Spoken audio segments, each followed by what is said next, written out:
오늘의 말씀은 사무엘상 13장 말씀. 사무엘상 13장 16절부터 23절까지 말씀. 사무엘상 13장 16절부터 23절까지 말씀. 15절 하반절부터 읽도록 하겠습니다. 13장 15절 하반절부터 읽도록 하겠습니다. 사울이 자기와 함께한 백성의 수를 세어보니 600명 가량이라. 사울과 그의 아들 요나단과 그들과 함께한 백성은 베냐민 게바에 있고, 블레셋 사람들은 믹마스에 진쳤더니 노략군들이 세 대로 블레셋 사람들의 진영에서 나와서 한 대는 오브라 길을 따라서 수알 땅에 이르렀고, 한 대는 벳 호론 길로 향하였고, 한 대는 광야 쪽으로 스보임 골짜기가 내려다 보이는 지역길로 향하였더라. 그때에 이스라엘 온 땅에 철공이 없었으니 이는 블레셋 사람들이 말하기를 히브리 사람이 칼이나 창을 만들까 두렵다 하였음이라. 온 이스라엘 사람들이 각기 보습이나 삽이나 도끼나 괭이를 벼리려면 블레셋 사람들에게로 내려갔었는데, 곧 그들이 괭이나 삽이나 쇠스랑이나 도끼나 쇠채찍이 무딜 때에 그리하였으므로 싸우는 날에 사울과 요나단과 함께 한 백성의 손에는 칼이나 창이 없고 오직 사울과 그의 아들 요나단에게만 있었더라. 블레셋 사람들의 부대가 나와서 믹마스 어귀에 이르렀더라. 아멘. 축복하고 기도한 후에 말씀 보도록 하겠습니다. 여호와는 내게 복을 주시고 너를 지키시기를 원하며, 여호와는 그의 얼굴을 내게 비추사 은혜 베푸시기를 원하며, 여호와는 그 얼굴을 내게로 향하여 드사 평강 주시기를 원하노라. 아버지, 믿음의 백성들 주 앞에 오늘도 믿음으로 나아갑니다.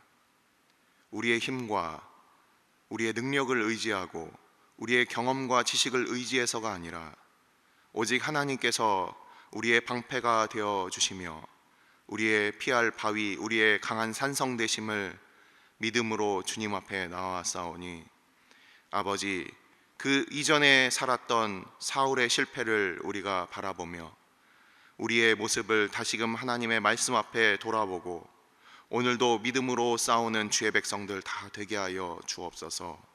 각자의 자리에서 믿음의 선한 싸움을 싸우고 있는 주의 백성들이 있습니까? 아버지, 주의 은혜의 때가 임할 때까지 그 마음 흔들리지 아니하도록 인도하여 주시고, 오늘도 주의 말씀 앞에 우리가 나아갈 때 성령 하나님께서 우리의 마음을 오늘도 인도하여 주시어서 전하는 자와 듣는 자들 가운데 주님께서 역사하여 주옵소서. 이 모든 말씀 우리 주 예수 그리스도의 이름으로 감사하며 기도드리옵나이다. 아멘. 사무엘상 13장 마지막 부분을 오늘 우리가 같이 읽었는데, 사무엘이 이제 은퇴를 하고 그리고 그 이스라엘에 대한 지휘권을 이제 사울에게 넘겨주는 장면을 우리가 함께 살펴보았습니다. 지난 한 주 동안 사무엘이 이제 은퇴를 하면서 고별 설교를 하는 장면을 우리가 사무엘상 12장에서 볼 수가 있고, 그리고 이 13장에서는 어떤 일이 일어났는지 우리가 그 배경을 이 사무엘상 이 앞부분에서 우리가 찾아볼 수가 있어요. 자, 우리 한 주간에 들었던 말씀을 잠깐 우리가 복습을 하면서 오늘 어떤 내용인지에 대해서 그 배경을 설명해 드리도록 하겠습니다.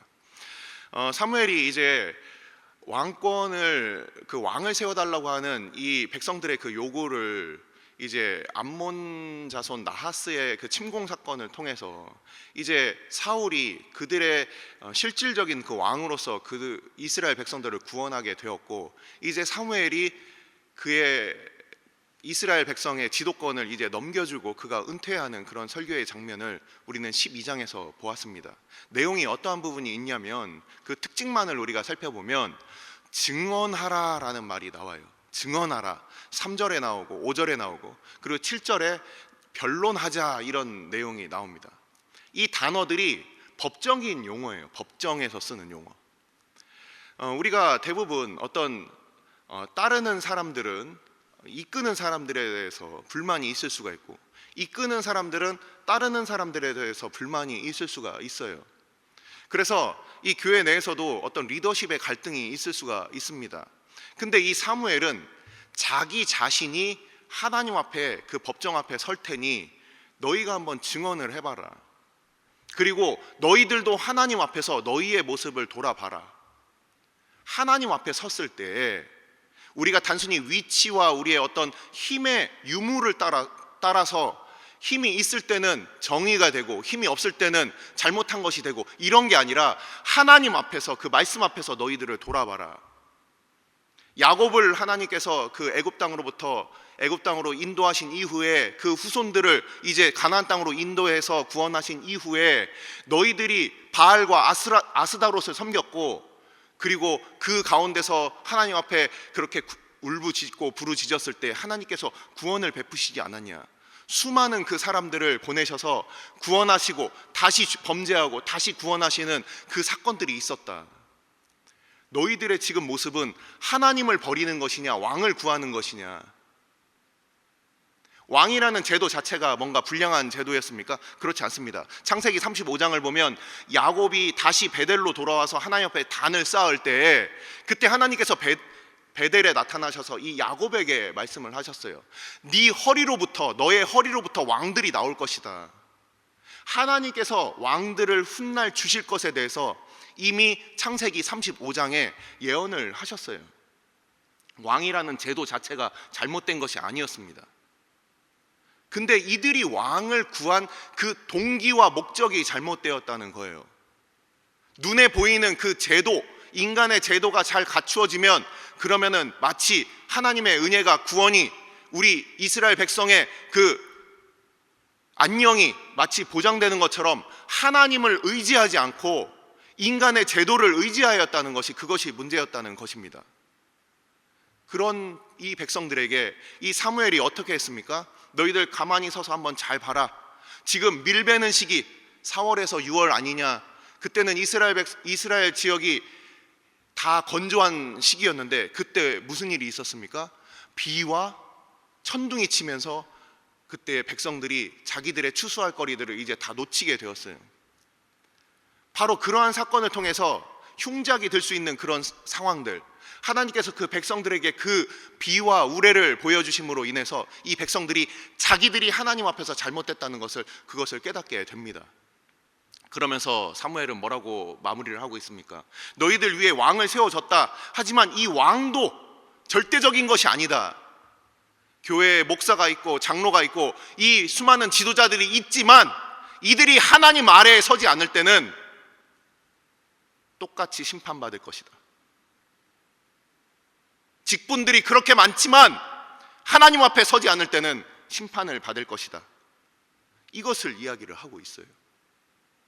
이 사무엘의 이 설교는 마치 모세 고별 설교와 비슷합니다. 마치 모세가 마지막으로 당부하면서 너희들 하나님만 떠나지 마라. 그러면은 아무 문제 없다. 이 사무엘 고별 설교의 핵심은 바로 그것입니다. 얼마나 많은 사람들이 순식간에 하나님의 은혜에서 떠납니까? 눈에 보이는 것, 화려한 것, 외모적인 것들 끊임없이 행사를 거듭하면서 하나님 말고 다른 무언가에 그들이 골몰하고 있다는 거예요. 하나님을 우리가 찬양하고 높이는 것이 아니라 인간에게 박수 쳐주고, 그것이 마치 하나님의 일인 것처럼 교회 안에서 그렇게 그 일들을 행하고 있다는 것입니다. 사울이 그렇게 되었어요. 우리는 13장을 보시면은 이 사울이 왜 버림을 받았는지 우리는 보게 됩니다. 무엇 때문에 그가 버림을 받았습니까?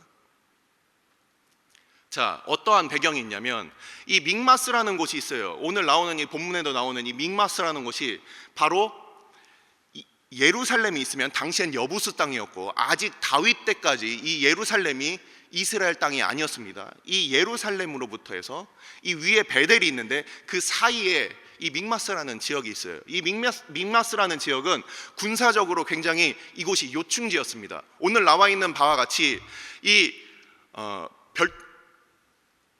처음에 이 앞으로 나가는 이 전투 병력 이 세 부대가 이제 나눠지는 곳을 우리가 보게 됩니다. 하나는 북쪽으로 올라가고, 하나는 서쪽 벳 호론 지역으로 나가고, 하나는 동쪽인 그 유다 광야 지역으로 이렇게 나가는 이 삼거리 지역이에요. 그래서 전차가 이동하기가 좋고, 이곳을 딱 점령을 하면 그러면은 이스라엘의 모든 전 지역에 있어서의 마치 급소 같은 곳이에요. 혈맥이 흐르는 바로 그 자리 같은 거예요.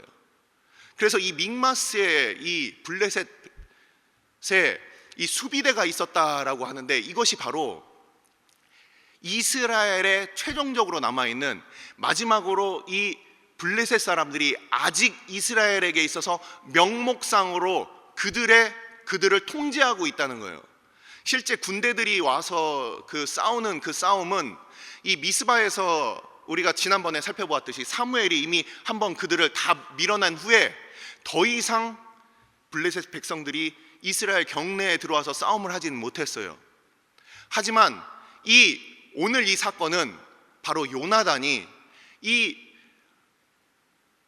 게바에 남아있었던 이 블레셋 사람의 이 전초기지를 이 마지막으로 그를 없앰으로 인해서 이제 블레셋 사람들이, 야, 이놈들 이제 봐줬더니 계속 그 사무엘이 있었고 계속 봐줬더니 얘네들 안 되겠다, 우리 이번에 이스라엘을 다시 한번 재점령하자, 이렇게 올라온 사건이에요. 그들은 철기가 있었습니다. 그들이 이스라엘 땅을 지배하고 있는 동안에 이스라엘에 있었던 철공들을 다 이제 없애버리고 자기들만이 이 철기의 그 제작 권한을 가지고 있었던 거예요. 그러니까 이스라엘 백성들은 총도 없고 칼도 없고 무기도 없고 탱크도 없고 아무것도 없는 그런 상황 가운데 그냥 농사만 짓는 그런 상황이었고, 이 블레셋 사람들이 실질적으로 그들을 식민지화 해버렸던 그런 상황이었습니다. 근데 거기에서 이제 그들로부터 독립하기 위하여 이 요나단이 바로 이 가장 중요한 요충지였던 이 믹마스를, 이것을 이 이스라엘 가운데서 이것을 탈환하기 위한 그런 싸움이 시작됐다는 겁니다. 자, 근데 문제가 생겼습니다. 어떤 일이 있었습니까? 블레셋 사람들이 그냥 가만히 있지 않았어요. 성경에서 보면은 대략 3만의 그 병거와 그리고 6천의 기마와 그리고 셀 수 없이 그렇게 바다의 모래 같은 그런 수많은 병사들이 함께 몰려왔다고 나와 있습니다. 하지만 많은 학자들은 여기서 오기가 있었다, 아마 필사본들을 이렇게 적으면서 오기가 있었을 것이다. 왜냐하면은 보통 탱크의 숫자가 자동차 숫자보다 많지 않은 그런 의미를 쫓아서 아마도 이 표시의 문제로 인해서 병거가 대략 3,000대가 왔을 것이고, 그 2배에 해당하는 6,000의 기마가 있었을 것이고, 그리고 보병들이 무수했을 것이다, 이런 표현이 있어요. 그런 책들이 있더라고요. 저도 말이 옳다고 생각을 합니다. 그래서 아무튼지 간에 수많은, 이스라엘에는 아무것도 없었어요. 오늘 나오는 본문을 보시면 어땠습니까? 단지 괭이, 쟁기, 보습, 그리고 쇠사슬왕, 그리고 뭐 있어봤자 도끼, 이런 것밖에 이 이스라엘 백성들에게는 무기가 없었어요. 아무 무기도 없었어요. 단지 사울과 요나단에게만 칼이 있었을 뿐, 실질 전쟁에서 사용할 수 있는 실제 무기는 아무것도 없었던 그런 절박한 상황이었다는 겁니다. 근데 오늘에 보시면은 600명만 남았다. 15절 그 뒷부분을 우리가 보셨으면은 600명만 지금 남은 상황이에요. 왜 600명만 남았을까? 13장 1절을 보시면은 어떻게 되어 있습니까? 1절, 2절을 우리가 같이 보시면, 사울에게는 당시에 사울이 이제 왕으로 등극을 하고, 그리고 사울의 근위대, 사울이 항상 이제 명령을 내리고 그의 수하에서 그와 함께 전쟁을 늘 함께하는 사람이 3,000명이 있었습니다. 근데 이제는 600명밖에 안 남은 거예요. 왜 600명밖에 남지 않았는가? 요나단이 이제 공격을 시작을 하고, 그리고서 이제 이스라엘 전역에 피리를 불어서 그 뿔라파를 불어가지고 많은 사람들이 이제 모여야 되는데, 블레셋 사람들이 병거에 그리고 기병에 그리고 수많은 사람들이 몰려오니까 이 사람들이 어떻게 됐습니까? 다 숨어버렸어요. 마치 기드온 시절과 같이 구멍에 동굴에 다 뿔뿔이 흩어지고, 어떻게까지 됐습니까? 망명까지 떠났습니다. 요단강을 건너서 동편 길르앗 지역까지 이 사람들이 다 도망가고 갓 지역까지 도망갔다, 이렇게 되어 있어요. 사람들이 뿔뿔이 흩어집니다. 당장 눈앞에서는 블레셋 사람들이 막 오고 있어요. 자, 그러면은 우리 기본적인 신앙의 힘으로 이기면 되지 않겠느냐? 실제 사울은 그 방법을 택했습니다. 그래서 사무엘을 불렀고 그가 길갈에서 이제 모든 백성들을 다시 규합해서 이제 한번 싸워보려고 사무엘을 기다리고 있던 중에 어떠한 일이 있었습니까? 사무엘을 기다리다가 이 사울이 사무엘이 오지 않자 그가 스스로 그 번제와 화목제를 드리는 장면을 우리는 함께 보았습니다. 그 의미가 무엇입니까? 우리는 분명히 여기를 보면은 그가 번제를 드리기를 다 마쳤을 때 바로 사무엘이 도착한 거예요. 최종적으로 하나님의 뜻이 이루기 전에 이 사울은 믿음의 싸움에서 져버린 겁니다. 하나님의 뜻이 이루어지고 하나님의 방법으로 하나님의 때에 이루어질 것이 아니라 자기가 그것을 만들어냈다는 거예요. 굉장히 눈에 볼 때 뭐가 문제가 있습니까? 그냥 너도 나도 그냥 뭔가 결과적으로만 잘 되면 되지, 이것이 아니라 하나님께서는 우리의 마음 중심의 동기와 목적을 본다는 거예요. 이 사울은 하나님의 뜻을 기다리고 그가 믿음의 싸움을 하는 것을 저버린 거예요. 사무엘이 오기 전에 그가 이미 사람들은 흩어지고 세 가지 변명을 사무엘에게 하고 있는 장면을 우리는 보았습니다. 무엇이었습니까? 블레셋은 쳐들어오고 당신은 늦게 오고 그리고 이 백성들은 흩어지고 눈에 보이는 아무것도 좋아지는 것이 없으니 그러니 내가 이렇게 믿음의 싸움에서 내가 인간의 방법을 사용하는 게 정당합니다 라고 그렇게 변명을 하고 있는 거예요. 이 사울의 모습에서 우리는 누구의 모습을 봅니까? 우리 자신의 모습이 보이지 않습니까? 눈에 보이는 환경이 블레셋은 쳐들어오고 있고 나는 왕인데 이 백성들을 이끌고 싸워야 되는데 백성들은 흩어지고 그리고 하나님은 응답하지 않으니 내가 인간의 방법을 사용하는 게 뭐가 잘못입니까? 이렇게 자신의 잘못을 돌아보지 못하고 있는 거예요. 어떻게 됐습니까? 사무엘은 그를 매정하게 버리고 자기의 곳으로 올라갔습니다. 사무엘은 혼자 남았어요. 그러고서 3천이나 되던 자기의 근위병도 다 흩어지고 단지 600명만이 남는 그런 사건이 벌어지게 됩니다. 풍전등화와 같이 아무 지금 군사적인 무기도 없고 사람들은 다 떠났고 사무엘의 말처럼 이제 사울은 멸망하고 그 나라가 이제 무너질 바로 그 절체절명의 위기에 이제 놓이게 된 사건이 바로 오늘 본문이라는 것입니다. 그런데 바로 내일부터 이어지는 이번 한 주간의 이 말씀을 한번 잘 보십시오. 한 믿음의 아들 요나단으로 말미암아 이 아버지를 포함한 이 이스라엘이 구원을 받게 됩니다. 단지 600명을 가지고 하나님께서는 그들에게 구원을 베푸셨어요. 그 요나단 한 사람의 믿음을 보고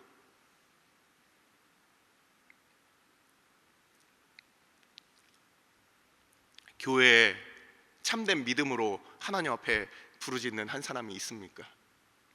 겉으로 볼 때는 다 사람의 힘을 의지하고 그리고 사람의 인력을 동원하고 그 눈에 보이는 세력을 과시하려고 하는 바로 그러한 시절에 하나님 앞에 깨어있는 그 한 사람으로 말미암아 하나님께서는 앞으로 구원을 베푸시는 거예요. 숫자가 중요한 것이 아닙니다. 눈에 보이는 인간의 힘을 동원하고 그래서 세를 모으고 이것이 중요한 것이 아니에요. 하나님은 그것을 분명히 보여주고 계시는 거예요. 사울이 착각했던 것, 눈에 보이는 것, 사람을 의지하는 것, 하나님을 버릴 수도 있는 그의 졸렬한 믿음. 하지만 그와 대비되는 한 사람이 이제 등장을 합니다. 내일 본문으로부터 계속 이어지게 됩니다. 기도하시겠습니다.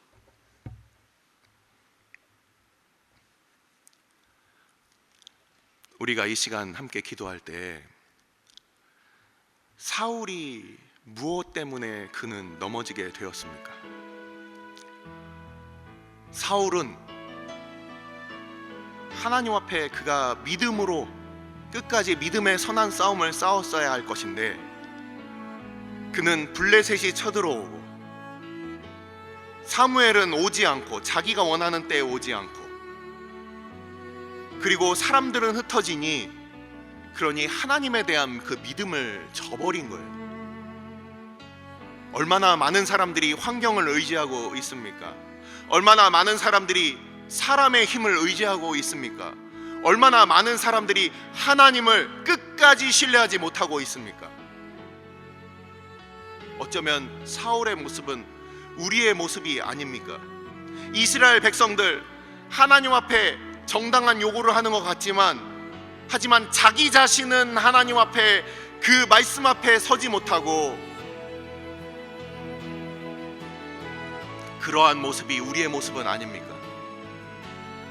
이 시간 우리 가운데 하나님께서 은혜를 베푸셔서 그 사울의 모습 혹시 우리 가운데 있는지, 사무엘과 달리 하나님 앞에 늘 변명하고 하나님 앞에 늘 그렇게 돌아서는 그럼 그 이스라엘 백성의 그 모습이 우리의 모습은 아닌지 우리가 이 시간 함께 돌아보며 아버지 긍휼을 베풀어 주셔서 이제는 하나님의 말씀 앞에 서게 하여 주옵소서.